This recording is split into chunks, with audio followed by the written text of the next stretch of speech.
Mesafe eşkıma engel değil ki, seni yüreğimde daşıyıram ben. Eşkindir yaşama sebebim, bil ki, seni seve seve yaşayıram ben. Senin yüreğinden benim kalbime kopmayan ebedi mühkem bir bağ var. Sana bir sır açım deme hiç kime, kalbimde eşkine sığınacak var.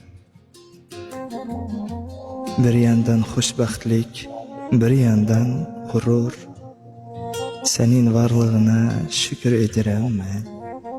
Yüreğim seninle beraber vurur, seni özümden de çok severim ben.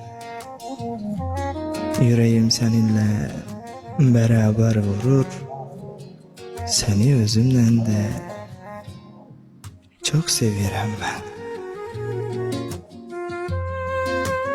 Ressam, sevgilimin resmini gel çek.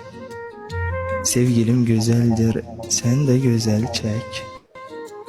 Nazına çatanda fırçadan al çek. Koy onun nazını, ben özüm çekeyim.